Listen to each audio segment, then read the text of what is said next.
Hello friends, good morning. Devbhoomi education Uttarakhand में आप सभी का स्वागत है। वीडियो की शुरुआत करते हैं एक खूबसूरत मोटिवेशनल कोट के साथ।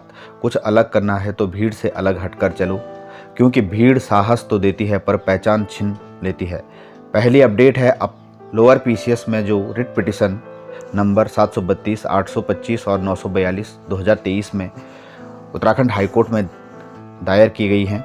इस संबंध में हाईकोर्ट का यहाँ पे हियरिंग हुई और अपर लोअर पीसीएस के संबंध में mister Yogesh Kumar Sharma learn counsel for petitioner हैं। इसमें Sandeep Tiwari learn counsel for petitioner in WPSS 825 और 942 में, mister Narayan Dutt learn counsel of the state है, mister Ashish Joshi and Alok Mahara learn counsel for UKPSC WPSS number 825 और 942 of 2023 amendment application have been move in these two petition by petitioner. तो friends, यहाँ पे जो ये petitioner हैं इनके द्वारा संशोधन एप्लीकेशन इन रिट पिटिशन में दी गई है।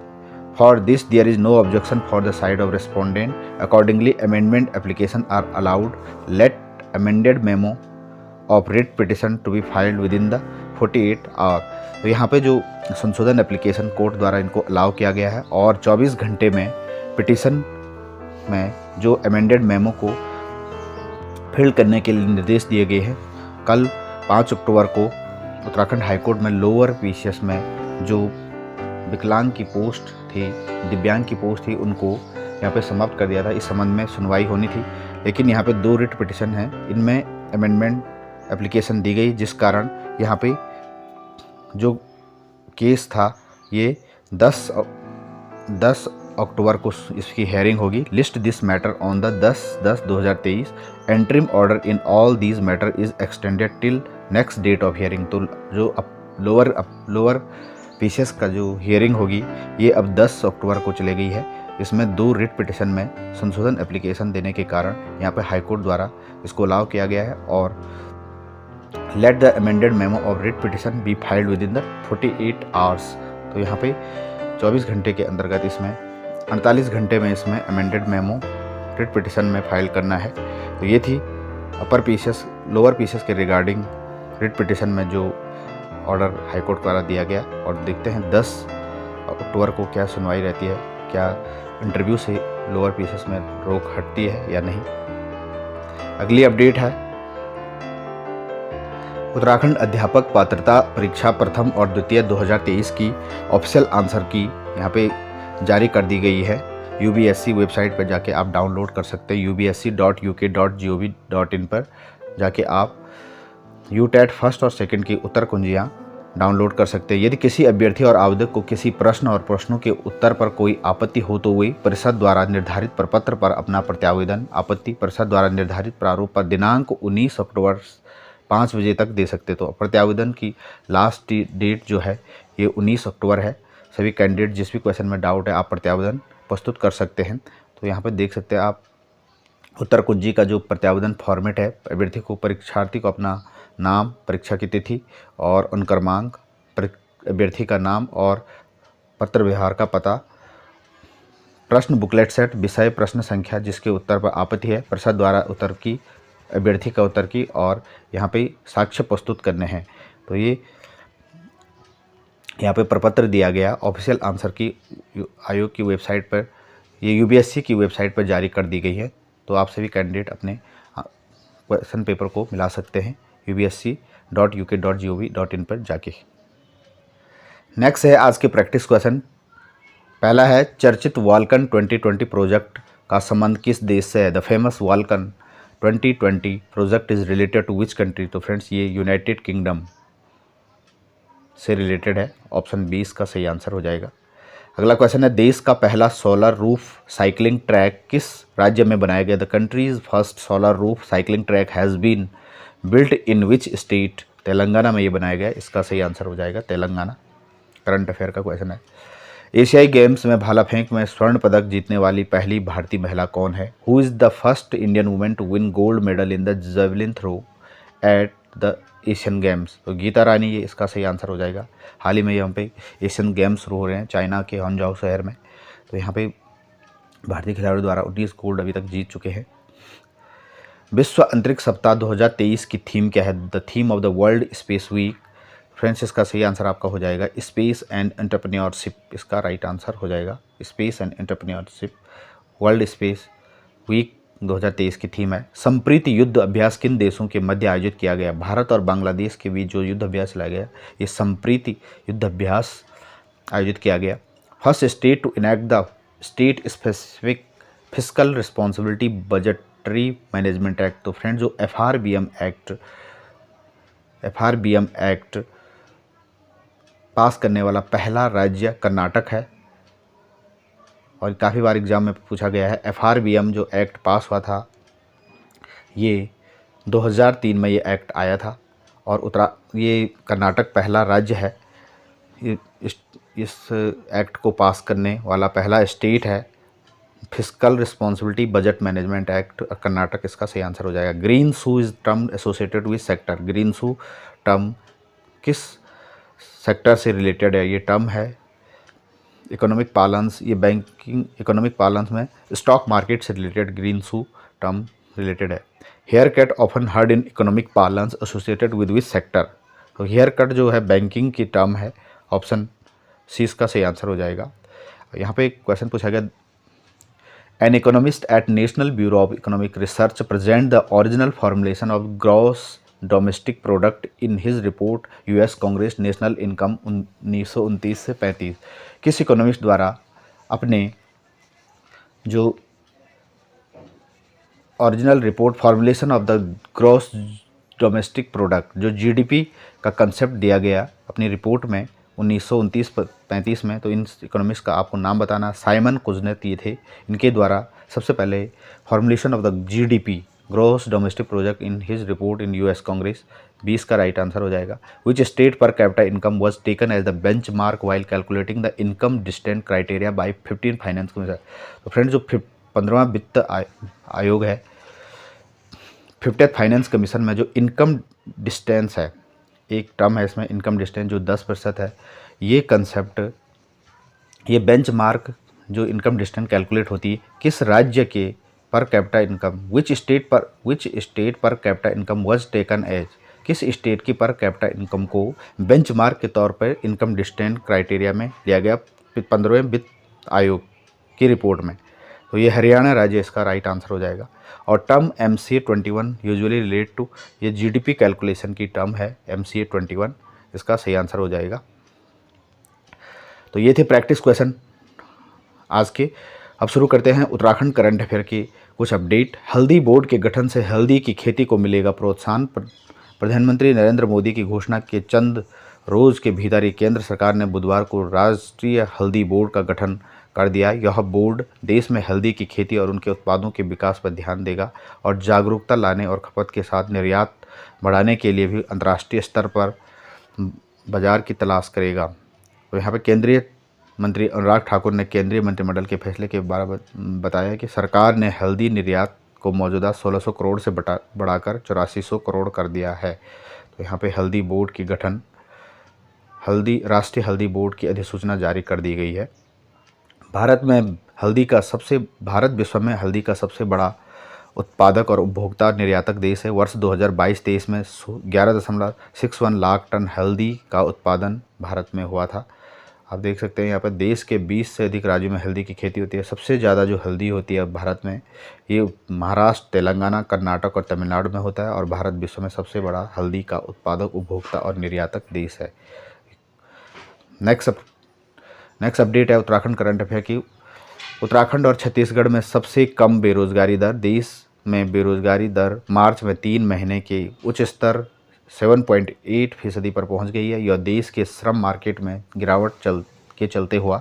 भारतीय अर्थव्यवस्था की निगरानी पर केंद्र के आंकड़ों के अनुसार देश में पिछले साल बेरोजगारी की दर 8.3% हो गई थी, लेकिन इस साल जनवरी में यह 7.14% आ गई। हालांकि यह फरवरी में फिर बढ़कर 7.45% होगी। उत्तराखंड और छत्तीसगढ़ में सबसे कम बेरोजगारी 0.8% रही। इसके बाद पुडुचेरी 1.5, गुजरात 1.8, कर्नाटक 2.3, मेघालय उड़ीसा 2.6 रही। शनिवार को जारी रिपोर्ट में यहाँ पे देख सकते हैं आप, बेरोजगारी दर 8.4%, जबकि ग्रामीण इलाकों में, शहरी इलाकों में 8.4, ग्रामीण इलाकों में 7.5 बेरोजगारी दर रही है। CMII के प्रबंध निदेशक महेश व्यास ने बताया कि मार्च 2023 में भारत के श्रम बाजारों में गिरावट आई, जिसके चलते बेरोजगारी दर 7.5 से बढ़कर 7.8 हो गई है। तो यहाँ पे आप देख सकते हैं दोनों का एवरेज 8.4 ये शहरी बेरोजगारी दर है और ग्रामीण बेरोजगारी दर 7.5, और जो कंपोजिट है इसका 7.8% ये हो गई है। और इसमें राज्यों की बात करें तो हरियाणा में सबसे अधिक बेरोजगारी है 26.8%। काफ़ी इंपॉर्टेंट डाटा है आगामी एग्ज़ाम के लिए। इसके बाद राजस्थान में 26.4 और जम्मू कश्मीर में 23.1। तो पहले स्थान पे जो सबसे ज़्यादा बेरोजगारी है ये राजस्थान में है, और सबसे कम जो बेरोजगारी है उत्तराखंड और छत्तीसगढ़ में सबसे कम बेरोजगारी है 0.8%। नेक्स्ट अपडेट है, CPA सम्मेलन में आतंकवाद और गरीबी से निपटने पर मंथन। अफ्रीका के घाना में 66वें राष्ट्रमंडल संसदीय सम्मेलन में कॉमनवेल्थ पार्लियामेंट्री एसोसिएशन सम्मेलन में आतंकवाद गरीबी से निपटने समेत कई मुद्दों पर मंथन किया गया। सम्मेलन में विधानसभा अध्यक्ष ऋतु खंडूड़ी भूषण ने भारत का प्रतिनिधित्व कर रहे हैं। तो यहाँ पे जो CPA सम्मेलन घाना में हुआ, 66वां CPA सम्मेलन घाना में, इसकी जो सम्मेलन का प्रतिनिधित्व कर रहे हैं उत्तराखंड से विधानसभा अध्यक्ष ऋतु खंडूड़ी कर रहे हैं। विधानसभा अध्यक्ष ने बताया सम्मेलन का उद्घाटन राष्ट्रमंडल संसदीय संघ CPA के उपाध्यक्ष और घाना के राष्ट्रपति नाना अकुफो-एडो ने किया। उन्होंने सांसदों से लोकतांत्रिक सिद्धांतों और राष्ट्रमंडल के मूल्यों को बनाए रखने के लिए मिलकर काम करने का आग्रह किया। अडॉप्ट अ स्कूल योजना में गोद लेंगे सरकारी स्कूल। वीर माधो सिंह भंडारी उत्तराखंड प्रौद्योगिकी विश्वविद्यालय ने अडॉप्ट अ स्कूल योजना शुरू किए जाने का निर्णय लिया है। प्रदेश के राजकीय प्राइमरी माध्यमिक स्कूल में अध्ययनरत सामाजिक एवं आर्थिक रूप से पिछड़े वर्गों के बच्चों के सर्वांगीण विकास के लिए यह योजना है।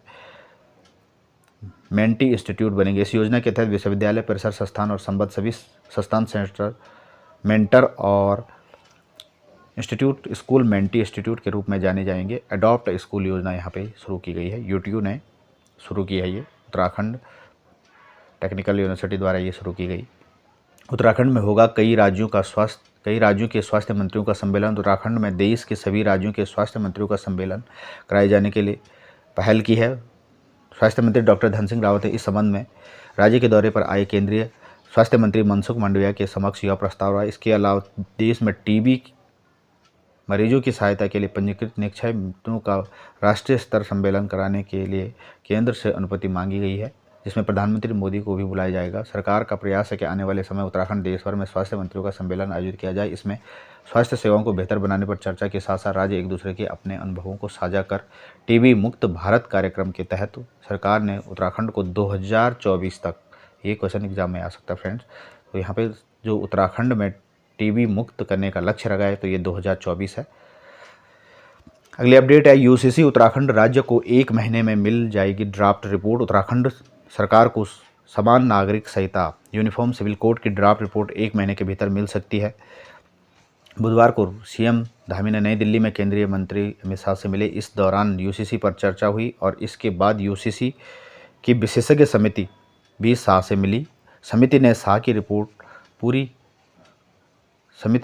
को रिपोर्ट पूरी तरह से तैयार होने की जानकारी दी। समिति के अध्यक्ष जो UCC पर समिति बनी है उत्तराखंड में जस्टिस रंजना प्रकाश देसाई, सेवानिवृत्त जज हैं, जो नए रिपोर्ट के सभी प्रमुख प्रावधानों को साझा किया। तो यहाँ पर रंजना प्रकाश देसाई की अध्यक्षता में उत्तराखंड में UCC यूनिफॉर्म सिविल कोड समान नागरिक संहिता पर समिति बनाई गई और जल्द ही ये अपनी ड्राफ्ट रिपोर्ट अक्टूबर या नवंबर में पहले हफ्ते में सौंप सकती है।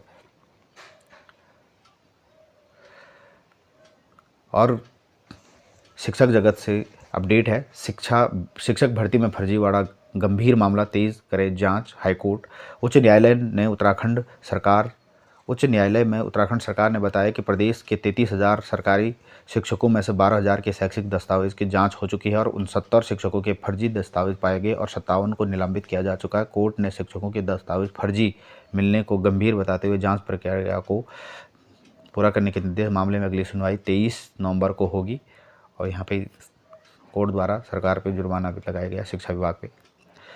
तो फ्रेंड्स, ये थी उत्तराखंड करंट अफेयर की अपडेट। अब नेशनल कुछ न्यूज़ हैं, करंट अफेयर की कुछ अपडेट हैं। The Nobel prize of in literature 2023 का नोबेल साहित्य का नोबेल भी कल घोषित किया गया है। Norwegian author John Fosse wins Nobel prize in literature. The Nobel laureate has been awarded the Norwegian author John Fosse this year. Nobel Prize Committee announced Thursday. Fosse has been awarded for his innovative play and prose, which gives voice to the unsayable. It said the beside literature Nobel Prize 2023 has been announced in the stream of the medicine, chemistry and physics so far. Nobel committee ने गुरुवार को साहित्य के क्षेत्र में दिए जाने वाले नोबेल विजेता के नाम का ऐलान किया है। नॉर्वे के राइटर जॉन फोसे को इस साल का साहित्य का नोबेल प्राइज़ दिया गया। फोसे को उनके इनोवेटिव प्ले और कहानियों के लिए ये प्राइज़ दिया गया। नोबेल कमेटी ने माना कि जॉन फोसे के नाटकों और कहानियों ने उन लोगों को आवाज़ दी है जो अपनी बातें कहने में सक्षम नहीं है, अनसेएबल पीपल। जॉन फोसे ने अपने नाटकों में ड्रामा के जरिए उन इंसानी भावनाओं को जाहिर किया जो आमतौर पर जाहिर नहीं की जा सकती। इसे समाज में टैबू या बैन कहा जा सकता है। तो यहाँ पे जो साहित्य का नोबेल प्राइज़ मिला 2023 का जॉन फोसे, और ये नॉर्वे के राइटर हैं। और नोबेल प्राइज़ फिजिक्स में भी 3 वैज्ञानिकों को दिया गया। Pierre Agostini, Ferenc Krausz, Anne L'Huillier. प्रकाश की काफ़ी छोटी पल्स बनाने के लिए एक तरीके की खोज की, एटोसेकंड जिसे कहते हैं, जिसका प्रयोग तेज़ प्रक्रियाओं को मापने के लिए किया जा सकता है जिसमें इलेक्ट्रॉन चलते हैं और वो अपनी एनर्जी बदलते हैं। तो एटोसेकंड जो 1 बिलियनथ सेकंड है, नैनो सेकंड का 1 बिलियनथ सेकंड है एटोसेकंड। ये माइन्यूट स्केल पे इसकी खोज की है और इसके लिए फिजिक्स का नोबेल प्राइज़ दिया गया। और कुछ प्रैक्टिस क्वेश्चन हैं स्टैटिक जीएस के। खाद्य एवं कृषि संगठन मुख्यालय कहाँ पे है? तो इसका सही आंसर हो जाएगा आपका जिनेवा, रोम इसका राइट आंसर हो जाएगा। भारतीय विदेश मंत्री एस जयशंकर ने किस देश में बुजी ब्रिज का उद्घाटन किया? इसका राइट आंसर आपका हो जाएगा मोजाम्बिक। और अर्जुन पुरस्कार किस क्षेत्र में उत्कृष्टता के लिए दिया जाता है? खेल में ये भारत में दिया जाता है। रेशम का सर्वाधिक उत्पादन करने वाला राज्य कौन है?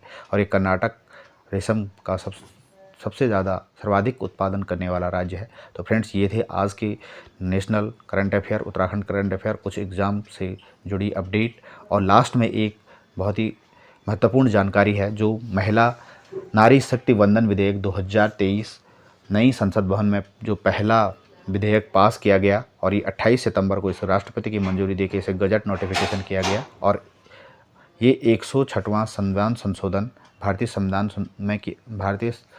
संविधान में किया गया। और इस संविधान संशोधन के तहत अनुच्छेद 239 आर्टिकल 2399A में एनसीआर में 33% आरक्षण का प्रावधान है। अनुच्छेद 330 में 33A के अंतर्गत लोकसभा में 33% आरक्षण का प्रावधान किया गया। अनुच्छेद 33(2) के बाद आर्टिकल 33 में राज्य विधानमंडल में 33% का आरक्षण देने का प्रावधान किया गया। और अनुच्छेद 33(4) के बाद आर्टिकल 33A में 15 साल के लिए महिलाओं को आरक्षण दिए जाने का प्रावधान किया गया। तो ये 128वां संविधान संशोधन बिल था और 106वां ये संविधान संशोधन अधिनियम बन गया है। और 28 सितंबर 2023 को ये द्रौपदी मुर्मू द्वारा इस पर साइन करके इसका गजट नोटिफिकेशन जारी कर दिया गया। तो ये था महिला शक्ति नारी शक्ति वंदन विधेयक जो वुमेन रिजर्वेशन लोकसभा राज्यसभा में देने के संबंध में, विधानमंडल में देने के संबंध में था। तो ये थी आज की वीडियो, महत्वपूर्ण वीडियो थी। सभी वीडियो को पूरा देखें और जो चैनल पर नए हैं चैनल को लाइक, शेयर और सब्सक्राइब जरूर कीजिएगा। Thanks for watching video. नमस्कार।